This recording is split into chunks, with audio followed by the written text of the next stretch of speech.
Anak ng tutya ho, mga kababayan, hanggang ngayon ho, wala pa din ho silang maipakita na ebidensya laban dito kay Martin Romualdez at kay, Pangulong Bongbong Marcos. Saan ka ba naman nakakita ho, mga bossing, 'no? Saan ka nakakita? Panay bintang, panay sabi. O yung isa nga, yung si ano pangalan nun, si Respicio ba yun? Yung lawyer, 'di ba? Gigil na gigil pa doon sa kanyang live. "Oh, Bongbong Marcos, eto na, 'no? Ipapa-impeach ka na namin." Gano'n ang pagmamayabang ni Respicio doon sa sa kanyang vlog, 'no? Talagang ganyan, 'no? "Oh, Bongbong Marcos, eto na, malapit ka na namin ipa-impeach. Papasok na kami doon sa loob ng ano, doon sa loob ng Solicitor General o Secretary General. Ipapa-impeach ka na namin." Gano'n. Ulo daw ho ng korapsyon, mga kababayan. Ang ending, ayun, umuwi ng luhaan. Bakit po? Yung Secretary General ho, mga kababayan, wala wala dun. Ano po, mga nanggagalaiti. Tapos eto pa, ang sabi, wala naman daw congressman na mag-e-endorse nung kanilang ano, dala-dala o ipa-file. Kaya pala nung tinanong si Chavit Singson, "Sino po mag-e-endorse?" Secret daw, sabi ni Chavit Singson. Ng tutya talaga kayo, oh. Hanggang hanggang ngayon ganyan pa din ang lakaran ninyo? 'Di ba, alam niyo ho yung bintang, yung mga sisi nila dito sa mga tao na ito, mga kababayan, kay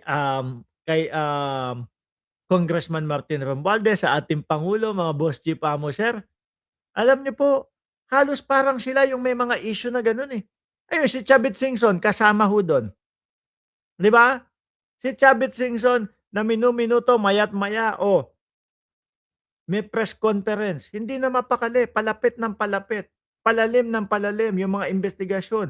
Yung mga kababayan niya, ano, magkakaso pa din sa kanya, 'di ba? Magkakaso sa kanya dahil po ano, oh, sinasabi na si Chavit Singson ang pasimuno daw po doon sa, black sand mining. Oh, isa pa sa kinaiinis, kinaaasar, kinagagalit daw ho ni Manong Chavit ay yung paggiba doon sa Metro Walk. Kasi naman ito si Pangulong Bongbong Marcos, masyado hong ginagalingan, mga kababayan. Biruin mo ba naman ipagawa yung Metro Walk, 'no?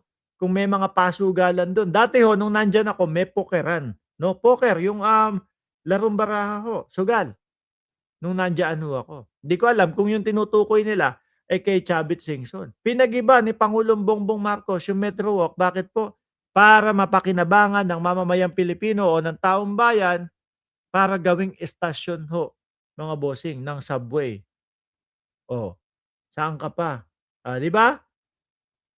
Kaya naman po yang mga 'yan, eh, talagang kung ano-ano ang mga pinagsasasabi kay Pangulo, kay Martin Romualdez, na sila yung mga hari at sila yung mga utak nitong mga korapsyon. Kasi ho, mga kababayan, eh, sila yung naiimbestigahan ngayon. Sama mo na si Lebiste, 'di ba yung batang Lebiste? Hmm, ano sabi ng, ano sabi ng, Department of Energy? 2019 pa lang pinapadala na namin ng notice, yang, batang lebiste na 'yan, pero ini-ignore nila. Kaya ayun, humantong ho sa 24 bilyon na kumbaga danyos pinababayaran dito kay Lebiste. Ano ginagawa? Cabral Files, Cabral Files! Oh, ga ga gano'n ang peg para matakpan, mga boss chief amo sir, yung issue niya doon sa kanyang solar ho, mga kababayan. Kailan lang, nagbitaw? Nung isang araw lang ho, 'di ba?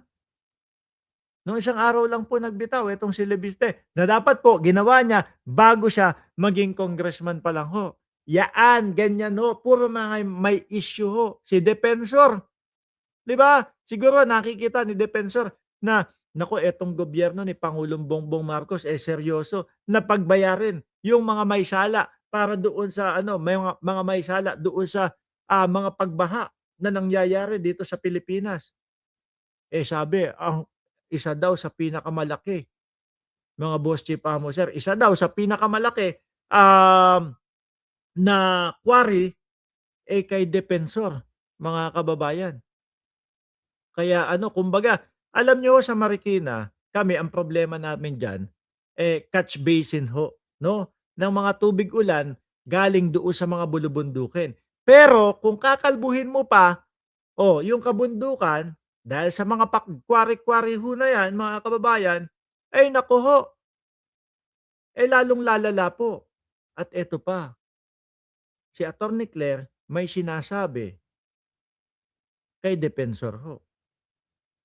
May sinasabi, mga kababayan, na kaya o baka ito ang dahilan kung bakit nagngangangaw-ngaw, nag-iiyak itong si Defensor, um, kay Pangulong Bongbong Marcos. Oh, Mike Defensor. Alam mo mga Chris, sa panahon ayan na. Oh, si Attorney Claire Castro 'yan, 'no?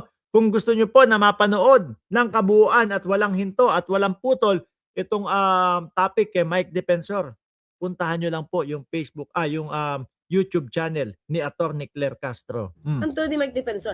Alam mo mga Chris, sa panahon ni Pangulong Marcos Jr., inaasam niya maging MMDA chair. Pupunta Oh, MMDA chairman. Dati alam ko si ano, Bayani Fernando naging MMDA chairman, 'no? Bakit kaya? punta na siya. Di umano Hmm. Pupunta na siya sa MMDA, nakiki-meeting-meeting, hindi pa siya na-appoint. Ano yun? Nagmamadali. Sabi ni Alicia Duran, Defensor Bingot, Super F. Uy, lagi kong ano, sandali lang ha? I-check ko nga yung pinagsasabi ninyo. Lagi kong nakikita yung komento nyo na Mike Defensor, Bingot. No, Mike Defensor. Totoo ba? Mike Defensor. Oh, tatype ko, Bingot.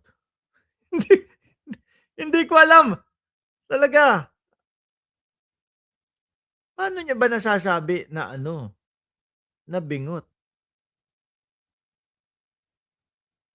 Hindi ko naman hindi kita, eh. 'Di ba normally kapagka ganyan yung ano, may tapyas ho dito? Ano? Sabi ni Ma'am Aba, "Oh, there's something about MMDA, probably talaga about Metro Manila presence."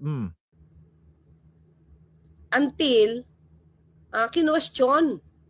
Kung hindi tayo nagkakamali, parang Tama. nag-question ni Chief Legal Counsel. Okay. Juan Ponce Enrile. Ba't nandyan ka? Mhm. You're not part of Oh, ibig sabihin uma-attend na, hindi pa parte, hindi pa ano.